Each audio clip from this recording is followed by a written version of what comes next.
ప్రభు వారు మరి 12 మంది శిష్యుల్ని ఏర్పరుచుకున్నారు. ఎందుకు అనంటే ఆయన వచ్చినటువంటి ఉద్దేశాన్ని వారి ద్వారా కూడా నెరవేర్చాలి. తన తర్వాత ఆయన వారిని ప్రపంచంలోకి వెళ్ళి మరి ఆ మంచి వార్తని, సువార్తని మరి ప్రచురపరచాలి అని ఆయన యొక్క బోధలు, ఆయన యొక్క రాజ్యాన్ని గురించినటువంటి బోధల్ని వాళ్ళు ప్రజలకు చెప్పాలి అని ఆయన మరి 12 మంది శిష్యుల్ని ఏర్పరచుకున్నట్లుగా మనం చూస్తాం. అంటే తర్వాత ఇంకా చాలా మందిని ఏర్పరచుకున్నారు. మొట్టమొదటిగా ఆ 12 మంది శిష్యులు ఆయన చేత ఏర్పరచబడ్డారు. నిజంగానే వారి యొక్క మరి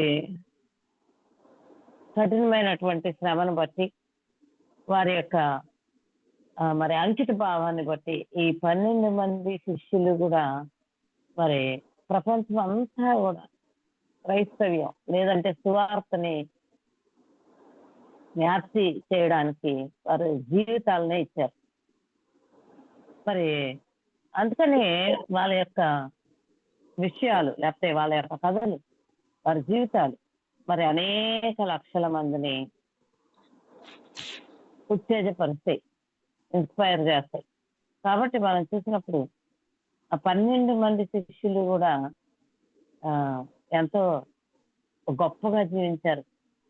వారి యొక్క మరి క్యారెక్టర్ అంటే వారి యొక్క జీవిత విధానం కానీ, వారి యొక్క మరణం కానీ, వారు చేసినటువంటి పనులను కానీ మనం అబ్జర్వ్ చేస్తే, మనం గమనిస్తే కనుక వారి యొక్క జీవితంలో దేవుని పట్ల ఉన్నటువంటి ప్రేమ, మరి యేసుక్రీస్తు ప్రభు పట్ల ఉన్నటువంటి నమ్మకత్వం మనకు చాలా స్పష్టంగా కనిపిస్తూ ఉంటాయి.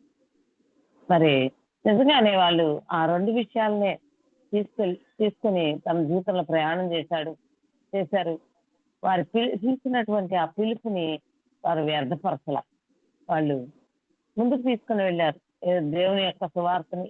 మరి అంతేకాకుండా సంఘాన్ని ఏర్పరచడంలో వాళ్ళు కృతకృత్యులయ్యారు. మరి ఎంతో మందిని మరి దేవుని వైపు నడిపించడంలో కూడా వాళ్ళు చాలా గొప్పగా విజయం సాధించారు. మరి చూసినట్లయితే కనుక మరి 12 మంది అపోస్తలులు ఎవరు అనేది మనకు తెలుసు. అయితే అపోస్తలుడు అని అంటే ఏంటంటే మీ అందరికీ తెలిసిందే, ఒక రకమైనటువంటి నాయకుడు, దేవుని చేత స్వార్థ పని కొరకు పంపబడినటువంటి నాయకుడు. అలాగే మనం శిష్యుడు అనే మాట కూడా వాడతాం. ప్రభు 12 మంది అపోస్తలులను శిష్యులుగా మరి 12 మంది శిష్యుల్ని ఏర్పరచుకుని వారిని అపోస్తలుగా పంపించాడు. అంటే అపోస్తలుడు అంటేనే పంపబడినటువంటి వాడు. శిష్యుడు అంటే యేసుక్రీస్తు యొక్క బోధనలను విని వాటిని నేర్చుకుని వాటిని వెంబడించేవాడు. సో శిష్యత్వం అనేది అందరి జీవితాల్లో చాలా ఎసెన్షియల్. మరి కేవలం వినటం మాత్రమే కాదు, నేర్చుకోవటం మాత్రమే కాదు, తెలుసుకోవటం మాత్రమే కాదు, వివరాలు ఎరగడం మాత్రమే కాదు, కానీ వాటిని హృదయంలో భద్రపరుచుకొని వాటిని వెంబడించాల్సినటువంటి పని ఉంది. కాబట్టి చూస్తే శిష్యులు అంటే ఆయన బోధల్ని నేర్చుకొని మరి విని నేర్చుకుని వాటిని చేసేటువంటి వారు, లేకపోతే వాటిని వెంబడించేటువంటి వారు అనేది మనం చూస్తా ఉన్నాం. కాబట్టి మరి మనం చూసుకున్నట్లయితే ఈ 12 మంది శిష్యులు కూడా వారి యొక్క వివరాలు కలిగి ఉంటున్నారు. వారి గురించి మనం వారి బ్యాక్గ్రౌండ్ ఏంటి, వారు ఎలా జీవించారు, వారు ఎలా పిలువబడ్డారు, వారి యొక్క బలాలు ఏంటి, వారి యొక్క బలహీనతలు ఏంటి అనేవి చదువుతా ఉన్నప్పుడు, నేర్చుకుంటా ఉన్నప్పుడు మనకు కూడా ఒక ఇన్స్పిరేషన్, ఒక ఉత్తేజం కలుగుతుంది ఖచ్చితంగా.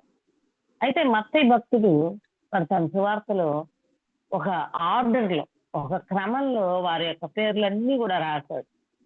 అది మత్తయి సువార్త 10వ అధ్యాయము 2 నుంచి 4 వరకు చూస్తే వారి పేర్లన్నీ కూడా ఉంటాయి.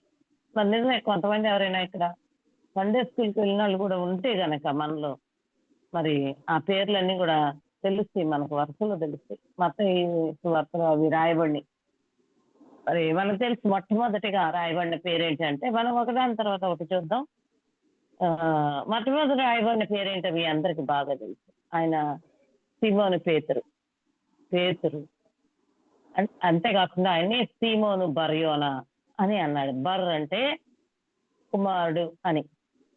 మరి చూసినట్లయితే మరి సీమోను పేతురు గురించినటువంటి వివరాలు తెలిస్తే, దాని యొక్క అర్థం తెలిస్తే గనక, సీమోను అనే పేరుకి హియరింగ్ అంటే వినడం, లేకపోతే ఆయన విన్నాడు అనేటువంటి అర్థాన్ని ఇస్తా ఉంటుంది. అయితే యేసుక్రీస్తు ప్రభువారు ఆయనకి పీటర్ లేకపోతే పేతురు అనే అనే పేరు ఇచ్చారు. మరి ఆ పేరుకి అర్థం ఏంటి అంటే, ఇది ఒక గ్రీకు పదం నుంచి, పెట్రోస్ అనే గ్రీకు పదం నుంచి తీయబడినటువంటి పేరు. దానికి అర్థం ఏంటంటే రాక్, లేకపోతే బండ, రాయి అని అర్థం. మరి చూస్తే మరి ఈ సీమోను అనేవాళ్ళు ఇద్దరు ఉంటారు ఆ లిస్ట్ లో. అయితే చూద్దాం, ఒకదాని తర్వాత ఒకటి చూసుకుంటూ వెళ్దాం మనం. మరి చూసినట్లయితే ఈయన మొట్టమొదటిగా సీమోను అనే పిలువబడ్డాడు, లేకపోతే తెలియబడ్డాడు. ఆయన ఒక చేపల పట్టుకునేటువంటి జాలరి. తర్వాత యేసుక్రీస్తు ప్రభు ఆయన్ని వెంబడించమని పిలిచిన తర్వాత 12 మంది శిష్యుల్లో ఒక శిష్యుడయ్యాడు. అయితే మనం చూసినప్పుడు ఈయన పేరు అందరికంటే ఎక్కువగా మరి రాయబడింది, లేకపోతే చెప్పబడింది. శిష్యులందరికంటే ఎక్కువ సార్లు ఆయన పేరు మరి మెన్షన్ చేయబడింది, లేకపోతే చెప్పబడింది. మరి అంతేకాకుండా చాలా సార్లు మరి పేతురు ఆ శిష్య బృందానికి ఒక లీడర్ లాగా, అపోస్తలుకి ఒక లీడర్ లాగా మరి మనకి తెలుస్తా ఉంటది. అలా వ్యవహరించేటువంటి వాడు, అంటే ఒక లీడర్ లాగా ఉండేవాడు. ఎందుకు అనంటే పేతురు యొక్క స్వభావం ఏంటి అంటే బయటికి మాట్లాడటం, అన్ని విషయాలు ఓపెన్ గా మాట్లాడటం, అవుట్ స్పోకెన్ అంటాం కదా, అట్లాంటి స్వభావం కలిగినటువంటి వ్యక్తి. అంతేకాదు చాలా మరి స్ట్రాంగ్ గా, అంటే బలమైనటువంటి నేచర్, అంటే వ్యక్తిత్వం ఉన్నటువంటి వ్యక్తి, చాలా స్ట్రాంగ్ అయినటువంటి వ్యక్తి. మరి అంతేకాకుండా ఆయన యేసుక్రీస్తు ప్రభు యొక్క కోర్ గ్రూప్ లో ఉన్నాడు, అంటే లోపలి గ్రూప్ లో ఉన్నాడు. అంటే ప్రభువుకి ఆ 12 మంది శిష్యుల్లో కూడా 3 శిష్యులు చాలా దగ్గర వారు. అదేంటండి ప్రభు కూడా 12 మందిని ఒకలాగా చూడకుండా అనేటువంటి హృదయంలో అట్లాంటి ఆలోచనలు మనకు వస్తాయి. అయితే వారు ప్రభువుని ప్రేమించిన విధానాన్ని బట్టి, ప్రభువుని అర్థం చేసుకున్న విధానాన్ని బట్టి, వారు తమ యొక్క పిలుపుని మరి అర్థం చేసుకున్నటువంటి విధానాన్ని బట్టి ఈ యొక్క విషయాలు జరుగుతూ ఉంటాయి. ఎందుకంటే 2 సంవత్సరాల పిల్ల మీద ఒక పెద్ద నెత్తి మీద ఒక పెద్ద బుట్ట మనం పెట్టాం. ఎందుకని? ఆ 2 సంవత్సరాల పిల్ల ఆ బుట్టను మొయ్యలేదు, ఆ భారాన్ని మొయ్యలేదు. అయితే ఎదిగినటువంటి 15 సంవత్సరాల వ్యక్తి మీద మనం ఆ భారాన్ని పెట్టగలుగుతాం, ఆ బుట్టను పెట్టగలుగుతాం. ఫిజికల్ గా ఏ విధంగా అది కరెక్ట్, మానసికంగా కానీ లేకపోతే ఆత్మీయంగా కానీ కూడా అది కరెక్టే. అంటే యేసుక్రీస్తు ప్రభు యొక్క రూపంలోకి ఎంత బాగా ఎదిగితే అన్ని ఎక్కువ విషయాలు వాళ్ళు ప్రభు దగ్గర నుంచి నేర్చుకోగలిగారు.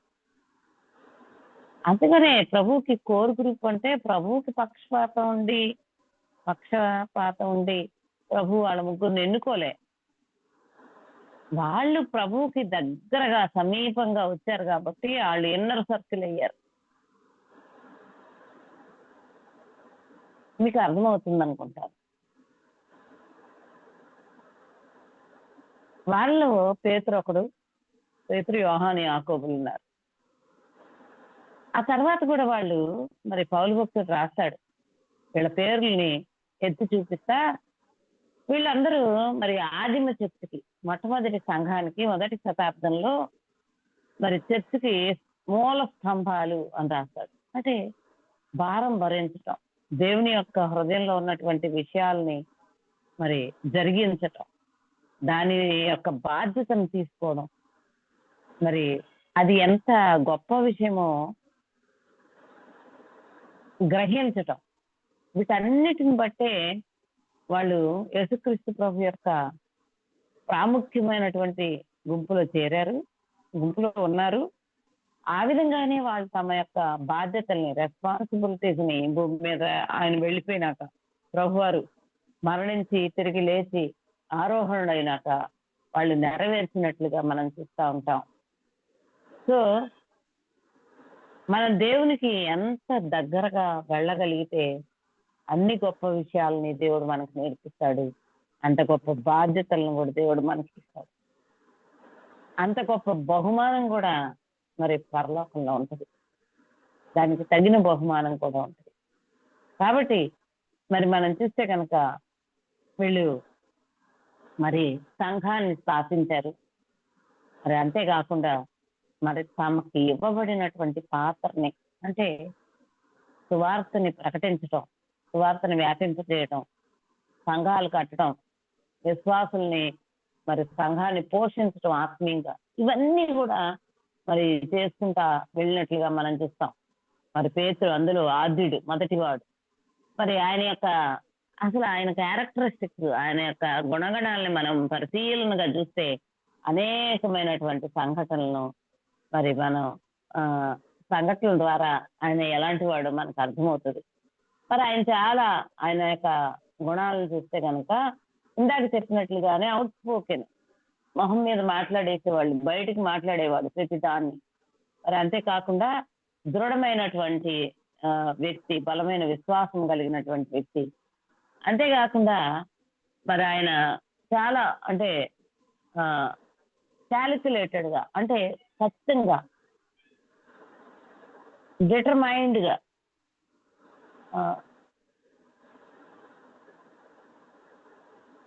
అర్థం ఎరిగిన వాడుగా, అక్కడ ఏం మాట్లాడాలి, అక్కడ ఏం చేయాలి అనేది తెలిసిన వాడుగా ఉండేటువంటి వ్యక్తి.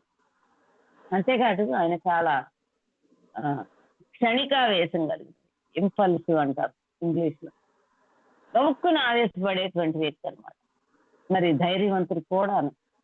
మరి ఎందుకు ధైర్యవంతుడు అని చెప్పాల్సి వస్తుందంటే అపొస్తలుల కార్యాలు 5:27-30 వరకు చూస్తే మరి ఎంతో ధైర్యంగా లేచి నుంచొని 5,000 మంది ఉంటే అక్కడ సువార్తను ప్రకటించినట్లు మనం చూస్తాం పెంతెకొస్తలో. మరి తర్వాత చూసినట్లయితే కనుక తన యొక్క మరి చాలా గొప్ప విషయాలు ఆయన యొక్క జీవితంలో ఉన్నాయి. ఆయనకి పరిచర్య మీద ఆయనకు ఉన్నటువంటి దృష్టికోణం, అంతేకాకుండా మరి ఆ యొక్క వారసత్వాన్ని తీసుకుని వెళ్ళాలి అంటే యేసుక్రీస్తు యొక్క వారసత్వం, లేకపోతే దేవుని యొక్క వారసత్వం, ఏదైనా అనుకోవచ్చు. మరి తీసుకెళ్లాలనేటువంటి ఆయన యొక్క మరి ఆయనకి ఇవ్వబడినటువంటి ఆ బాధ్యతని ఎంతో చక్కగా నెరవేర్చినట్లుగా మనం చూస్తాం. మరి చూస్తే కనుక ఈయన తను శిష్యుడిగా జీవిస్తా ఉన్నప్పుడు కూడా ఆయన విద్య లేనటువంటి పామరు, అస్సలు చదువుకోవాలి. కానీ ఆయన గ్రహింపుని మనం చూసినప్పుడు చాలా ఆశ్చర్యం వస్తుంది. మత్తయి సువార్త 16:16 మనం చూస్తే కనుక ఆయన అంటాడు కదా, నువ్వు రాబోయేటువంటి మెస్సయ్య అవి అంటే యేసుక్రీస్తు ప్రభు ఎవరో ఆయన అర్థం చేసుకున్నంతగా వేరే వాళ్ళు అర్థం చేసుకోలేదేమో అనిపిస్తుంది. నువ్వు మెస్సయ్య అంటాడు. నేనేమనుకుంటున్నావు నువ్వు అని అడిగినప్పుడు, అంటే యూదులందరూ కూడా మెస్సయ్య కొరకు, రక్షకుని కొరకు ఎదురు చూస్తా ఉన్నారు. అయితే విద్య లేనటువంటి పామరుడైనటువంటి పేతురు మాత్రం ఆ మెస్సయ్యని గుర్తుపట్టాడు. సో ఆయన ముందు కూర్చొని నువ్వు రాబోయేటువంటి మెస్సయ్యవని నేను ఎరుగుదును అంటాడు.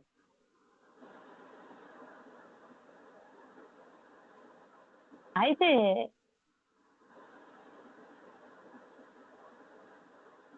అదే పేతురు మరి సిలువ వేయటానికి ముందు 3 సార్లు నాకు ఆయన ఎవరో తెలియదు అని అంటారు.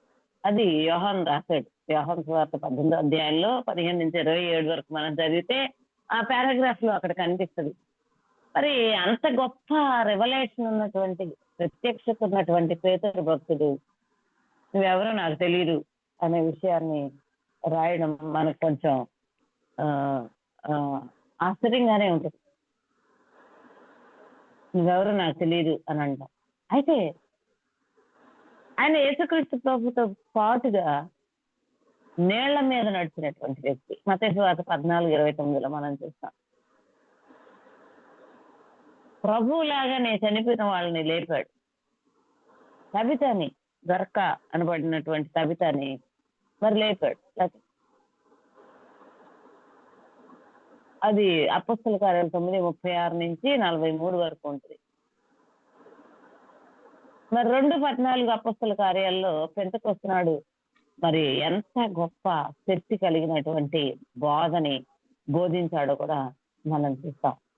సో పేతురు జీవితాన్ని ఇలా చూసుకుంటా వెళ్తే కనుక అనేకమైనటువంటి విషయాలు మనకు కనిపిస్తాయి. అంటే గుర్తించదగినటువంటి కథలు చాలా ఉన్నాయి పేతురు యొక్క జీవితంలో. మరి చూసినట్లయితే పేతురు యొక్క ఆ పరిచర్య మరి ప్రభు ఇచ్చినటువంటి ఆజ్ఞ ప్రకారం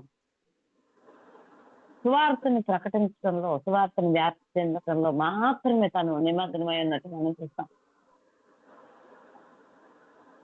అంతేకాకుండా ఆయన కొంతమంది వ్యక్తుల్ని పంపించాడు. ఒక లీడర్ గా ఉంటూ సువార్త పరిచర్య కొరకు పంపించాడు.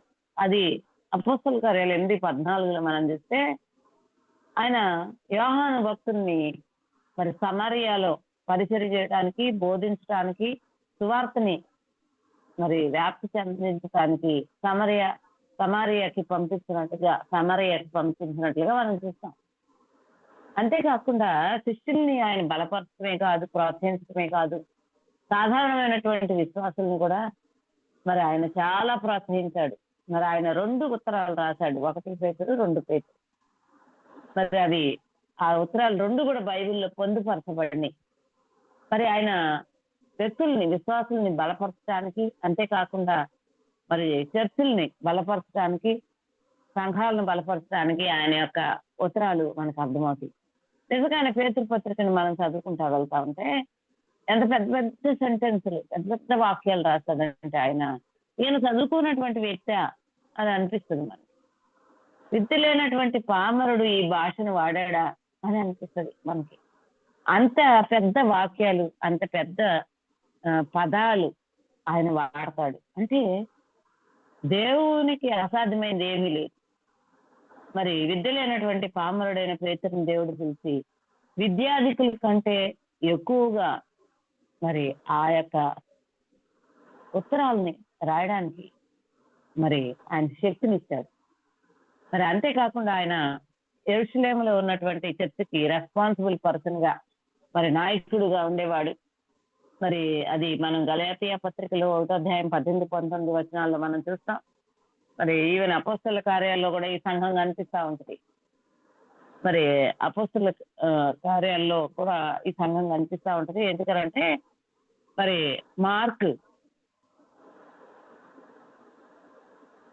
జాన్ మార్క్ కదా, జాన్ మార్క్ తల్లి అయినటువంటి మరియా ఇంటిలో ఆ సంఘం నడిపించబడేది. మరి పూర్వదినాల్లో సంఘాలకి సొంత స్థలాలు, సొంత షెడ్లు లేకపోతే సొంత భవనాలు లేనప్పుడు మొట్టమొదటి సంఘం అంతా కూడా గృహాల్లోనే జరిగింది. అందుకనే గృహాల్లో, హౌస్ చర్చ్, గృహాల్లో జరిగేటువంటి సంఘాలు చాలా ప్రసిద్ధి చెందినాయి. మరి చాలా మందికి గృహాల్లోనే చర్చ రన్ చేస్తున్నట్టు. ఈవెన్ ఫిలోమోను మనం విన్నాం, వాళ్ళ ఇంట్లోనే మరి చర్చ నడిచింది. తర్వాత ఎక్కడికి వెళ్తే అక్కడ అకుల ప్రిస్కిల్లాలు మరి కొరింథులో కానీ లేకపోతే తర్వాత ఎఫెసులో కానీ వాళ్ళు ఇంట్లోనే చర్చ నడిపించారు. ఆ రకంగా మరి చాలా మంది వ్యక్తులు వారి యొక్క విశ్వాస పరిణామాన్ని బట్టి మరి సంఘాన్ని ఏర్పరిచే విషయంలో మరి అపోస్తలులతో సహకరించి వారి గృహాలని ఓపెన్ చేశారు. మరి యెరూషలేములో చర్చ్ కూడా మరి పౌలుని వెంబడించి వెళ్ళినటువంటి బర్నబాతత్వమైనటువంటి జాన్ మార్క్ యొక్క తల్లి అయిన మరియ గృహంలో జరుగుతూ ఉండేది ఆ చర్చ్. ఆ చర్చ్ యొక్క రెస్పాన్సిబిలిటీస్ అన్ని కూడా పేతురు భక్తుడు మరి తీసుకున్నట్లుగా మనం చూస్తాం. మరి నిజమే, ఆయన ఒక పెద్ద ఉదాహరణ. దేనికి అంటే ఎంత బలహీనమో మనము దాన్ని కూడా ఆయన ఒక ఉదాహరణ. అయితే మరి ప్రభు యొక్క శక్తి మన జీవితంలో ఉంటే మనం ఎంత మరి బలవంతులుగాను ధైర్యవంతులుగాను ఈవెన్ హింసని కూడా భరించగలిగేటువంటి వారుగా మనం అవుతాము. మరి పేతురు ఒక ఉదాహరణగా ఉన్నాడు. నిజమే, మరి కొన్ని విషయాలు పేతురు గురించి చెప్పబడతాయి. ఏంటి అంటే పేతురు తలకిందులుగా సిలువ వేయబడి చనిపోయాడు అని చెప్పబడతాయి. ఎందుకు అనంటే ఆయన్ని సిలువ వేయాలనేటువంటి ఆ యొక్క ఆర్డర్ వచ్చినప్పుడు ఆయన నేను నా ప్రభు సిలువ వేయబడినట్లుగా నేను వేయబడటానికి నేను అర్హుణ్ణి కాదు కాబట్టి నన్ను తలకిందులుగా సిలువ వేయమని అడిగాడు. మరి నిజమే మొట్టమొదట కొంత తొట్టిపాటు పడ్డాడు, కొంత కాలు పక్కకైంది. కానీ ఆయన చనిపోయేంతగా యేసుక్రీస్తు ప్రభువుని వెంబడించాడు. చివరి వరకు కూడా ఆయన నమ్మకంగా ప్రభువుని వెంబడించాడు.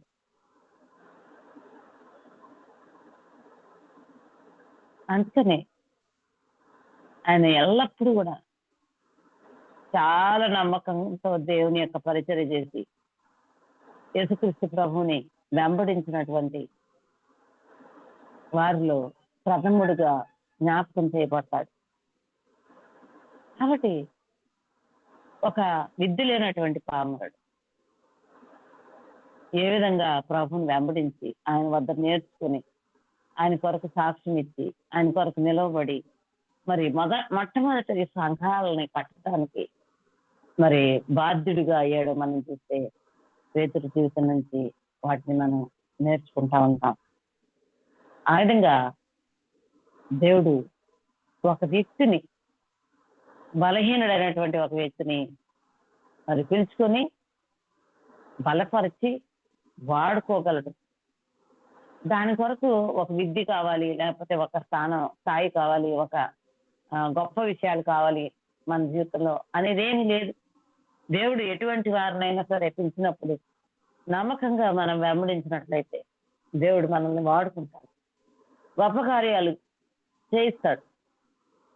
ఆయన చేసినటువంటి కార్యాల కన్నా గొప్ప కార్యాలు చేయిస్తాడు. అదే ఆ చెప్పాడు శిష్యులతో, నాకన్నా మీరు గొప్ప కార్యాలు చేస్తారు అనే మాటని శిష్యులతో మరి ఆయన చెప్పినట్లుగా మనం చూస్తాం కదా. అదే విషయాలు వాళ్ళ జీవితాల్లో నెరవేరడం కూడా మనం చూస్తా ఉన్నాం. కాబట్టి ప్రభుని వెంబడించడం అనే విషయంలో మరి పేతురు ఎంతగానో ఒక ఉదాహరణగా మన కొరకు ఉన్నట్లుగా మనం చూస్తాం. దేవుడు ఈ ఉదాహరణ నుంచి మనకి అనేక విషయాలు నేర్పిస్తా ఉన్నప్పుడు మనం కూడా వాటిని గ్రహించి నేర్చుకుని ఆత్మీయ స్థితిలో ఎదుగుతూ ముందుకు సాగిపోవాలి అనేదే దేవుని యొక్క తాత్పర్యం. దేవుడి వాక్య భాగాలు మనందరి వెనుకల్లో ఆశీర్వదించిన గాక.